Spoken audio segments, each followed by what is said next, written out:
नमस्कार दर्शक बंधु जय जगन्नाथ। आज मुझे आपण किसी देश विदेशर गुरुत्वपूर्ण खबर गुड़िक नहीं आसी। भिडियोटी को शेष जाए देखूँ। भल लगे भल पाइबा स्वरूप गोटे लाइक रखिने। आपड़ क्यों जिले देखुं निश्चय कमेंट कहे।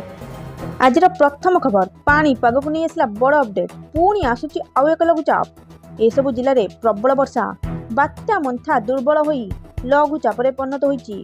वर्तमान दक्षिण पश्चिम बिहार संलग्न झारखंड उत्तर उत्तर पूर्व देई उप हिमालय पश्चिमबंग और सिक्किम एवं आसाम आड़क गति करी किछि घंटा मध्य शक्तिहीन होइजिबो।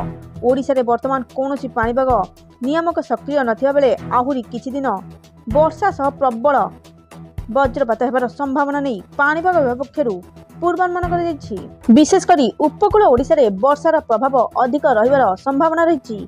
आउ किछि जिल्ला रे वर्षा सह प्रबल बिजुली घड़घड़ी हेबार संभावना। यह संगक झटका पवन भी बहिबो, जहाकु नै गजपति गंजाम पुरी खोर्धा नयगढ़ जगतसिंहपुर कटक केन्द्रापड़ा जाजपुर भद्रक बालेश्वर केउंझर और मयूरभंज जिला को येलो वार्निंग जारी कर दैछि। जहाकि सूचना मिली परवर्ती सूचना मार्च 8 रे मिलिबो सुभद्रा टंका। सुभद्रा योजना को नै आछि बड़ अपडेट। मार्च 8 तारिख रे सुभद्रा नुआ हिताधिकारी को मिलिबो टंका। एका बेले नुआ हिताधिकारी को 2टी किस्ती टंका देबे राज्य सरकार। एने घोषणा कले उप मुख्यमंत्री प्रभाती परिड़ा। किछि टंका पाइबाकु हेले आज ठारू नुआ हिताधिकारी को आवेदन करिया पड़िबो। एहा सह आज ठारू मासे पर्यंत सुभद्रा पोर्टाल रे करि हेबो आवेदन। जदि देखिबा पुराना हिताधिकारी 2टी किस्तीर टंका पाइछंती। तृतीय किस्ती टंका केबे आसीबो सरकार एने तारीख घोषणा करि नथिया बेले मार्च रे तृतीय किस्ती आसीबो बोली कह दैछि। जहाकि सूचना मिली परवर्ती सूचना मत बदलाई देले ट्रम्प कहले आक्रमण करिवे नहीं। पुणी थने निज बयान बदलाई देले अमेरिका राष्ट्रपति डोनाल्ड ट्रम्प। केतेबेले कौन कहउचंदी से कौन करचंदी ता तो केवल से ही जानथिबे। वर्तमान एभली किछि मंतव्य देइचंदी ट्रम्प जहा सुनिबा सबुठी आलोचना होउची। एमिति काहे कले ट्रम्प एनी आलोचना चलची। जेनेजुएल उपरे आक्रमण करिव नहीं अमेरिका। शुक्रवार ए संपर्कित ए प्रश्नर उत्तर दे कहिचंदी अमेरिका राष्ट्रपति डोनाल्ड ट्रम्प। कैरिबियन रे ड्रग्स नेटवर्क को टार्गेट करी अमेरिकार कार्यानुष्ठान को नहीं बढ़ुवा आंचलिक उत्तेजना मध्य ट्रम्प शुक्रवार एक कथा कहिचंती।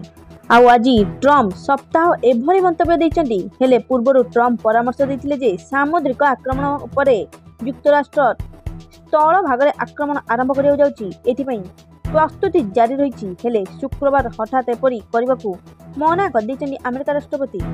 जहाकि सूचना मिली परवर्ती सूचना भारत जितिले बीसीसीआई टंकार वर्षा करिवो।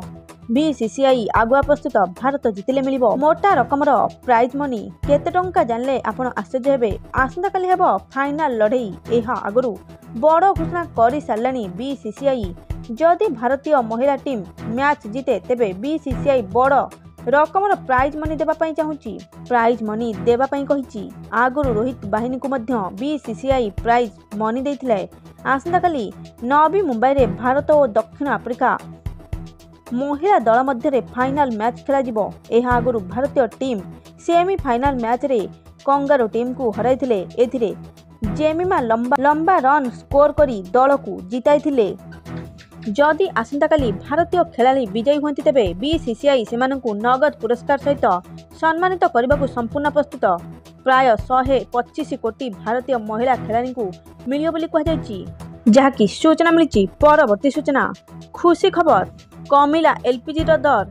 नवेम्बर मासर प्रथम दिन में एलपीजी सिलिंडर संपर्क में एक बड़ घोषणा कर एलपीजी व्यवहारकारी एक खुशी खबर नहीं आसी। आज ठारू एलपीजी सिलिंडर मूल्य एक बड़ परिवर्तन देखा मिली। प्रति मासर प्रथम तारिख में तैल विपणन कंपानी गुड़िक गैस सिलिंडर मूल्य संशोधन करथांती। चलित मासरे एलपीजी सिलिंडर मूल्य ह्रास करने को निष्पत्ति नियाଯାଇଛି।